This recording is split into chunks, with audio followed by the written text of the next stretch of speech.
नमस्कार दोस्तों, मैं विकास त्रिवेदी आपके अपने यूट्यूब चैनल विकास स्टडी सर्कल पर आप सभी का स्वागत करता हूं।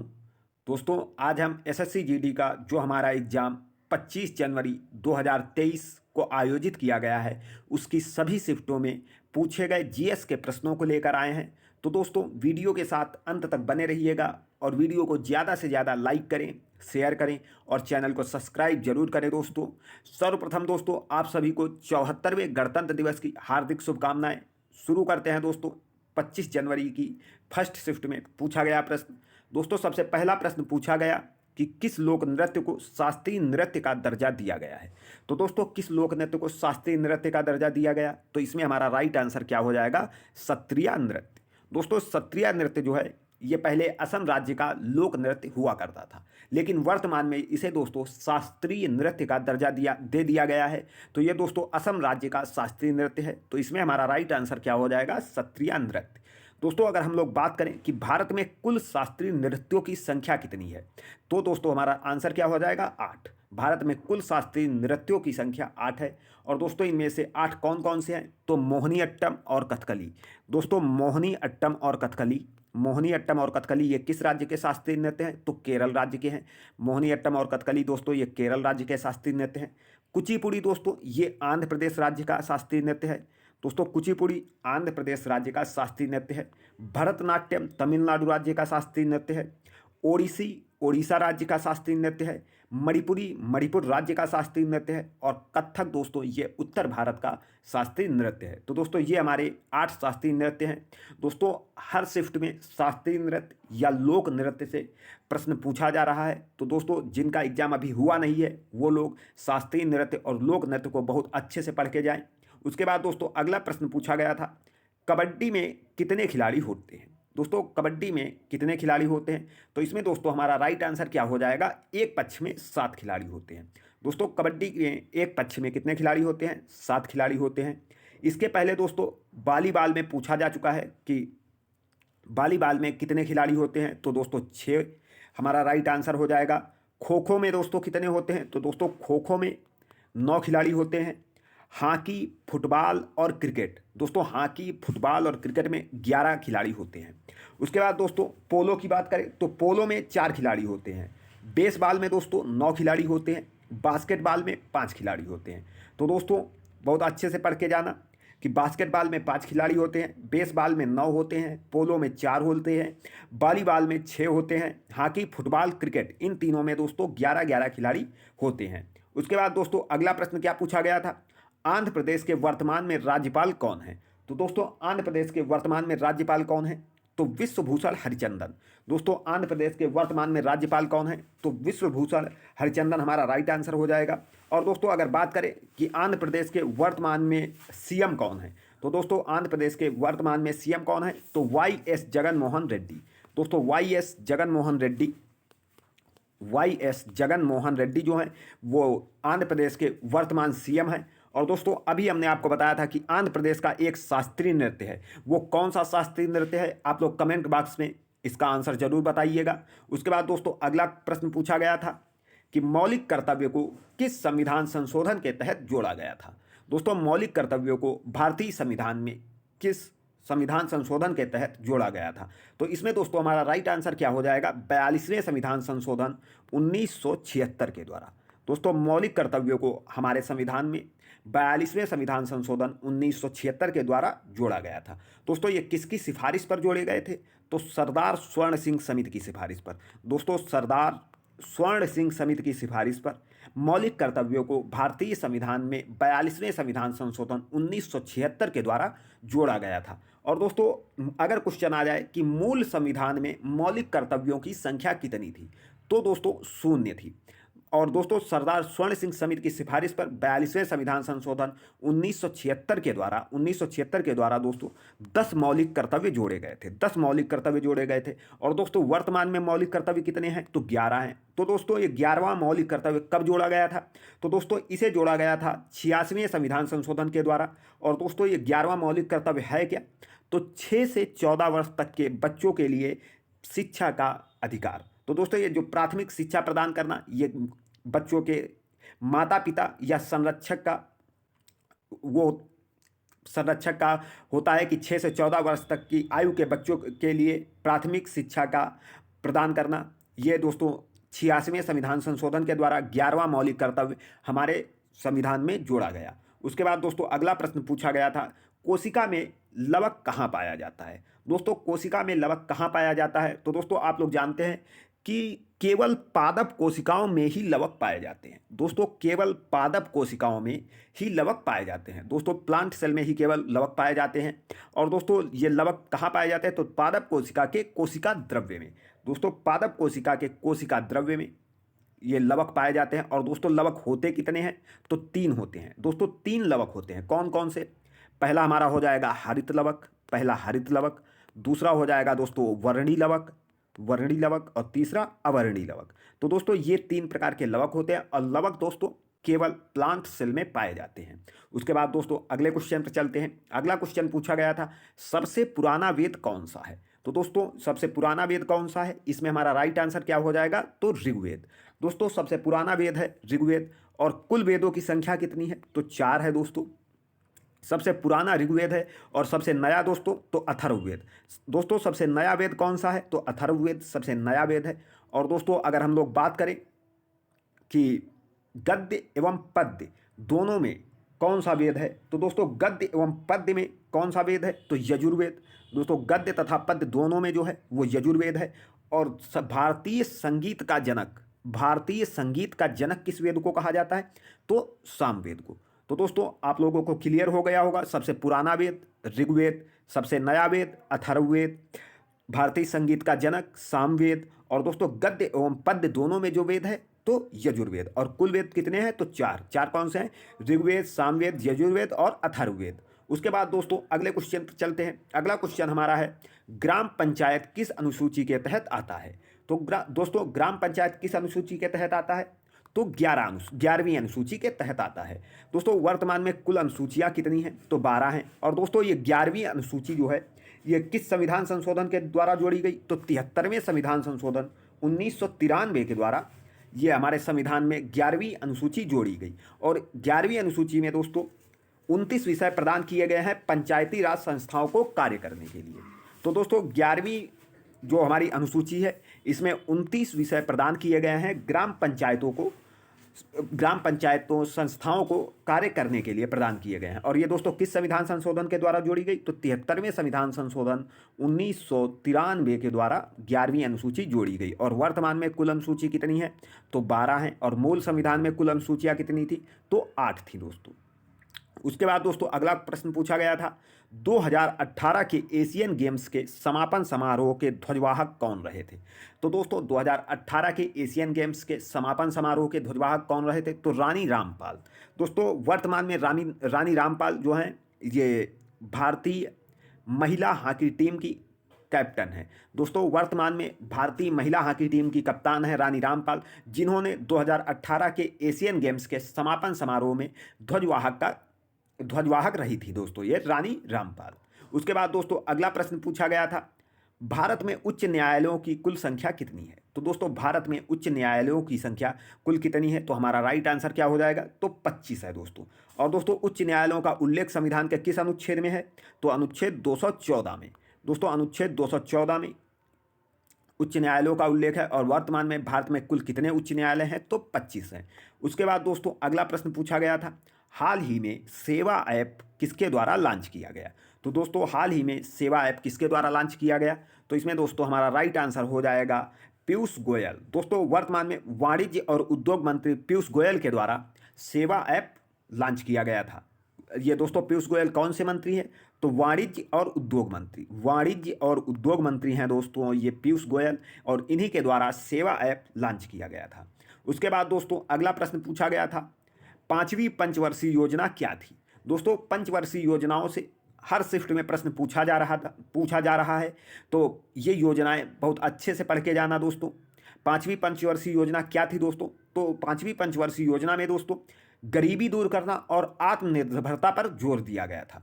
दोस्तों आत्मनिर्भरता और गरीबी दूर करने के लिए जोर दिया गया था 5वीं पंचवर्षीय योजना में। और ये दोस्तों योजना कब से कब तक लागू रही थी, तो 1974 से 78 तक। दोस्तों 1974 से 78 तक दोस्तों ये योजना लागू रही थी। और दोस्तों इसी योजना में 20 सूत्री कार्यक्रम चलाया गया था। इसी योजना में 20 सूत्री कार्यक्रम 1975 में चलाया गया था।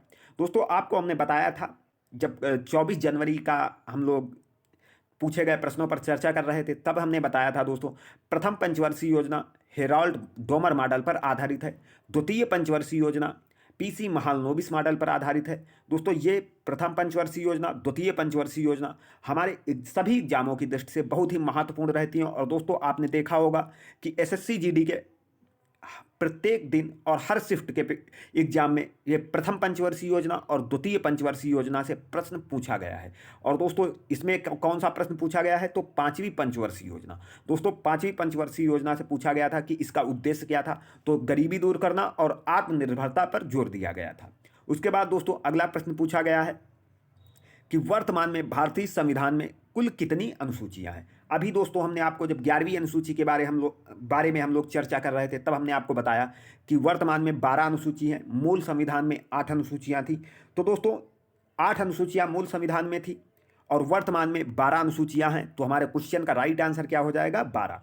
तो दोस्तों 10वीं अनुसूची जो जोड़ी गई, नवीं अनुसूची, 8 अनुसूचियां थी, तो नवीं अनुसूची जो हमारी जोड़ी गई वो किस संविधान संशोधन के द्वारा जोड़ी गई, तो नवीं अनुसूची प्रथम संविधान संशोधन 1951 के द्वारा जोड़ी गई। तो दोस्तों प्रथम संविधान संशोधन 1951 के द्वारा हमारे संविधान में नवीं अनुसूची जोड़ी गई। 10वीं अनुसूची दोस्तों 52वें संविधान संशोधन, 10वीं अनुसूची 52वें संविधान संशोधन 1985 के द्वारा जोड़ी गई। दोस्तों 52वें संविधान संशोधन 1985 के द्वारा हमारे संविधान में 10वीं अनुसूची जोड़ी गई। 11वीं अनुसूची दोस्तों कब जोड़ी गई, तो 73वें संविधान संशोधन द्वारा। अभी दोस्तों हमने आपको बताया कि 73वें संविधान संशोधन द्वारा 1993 में ये 11वीं अनुसूची जोड़ी गई। और इसमें दोस्तों पंचायती राज के लिए 29 विषय प्रदान किए गए हैं 11वीं अनुसूची में।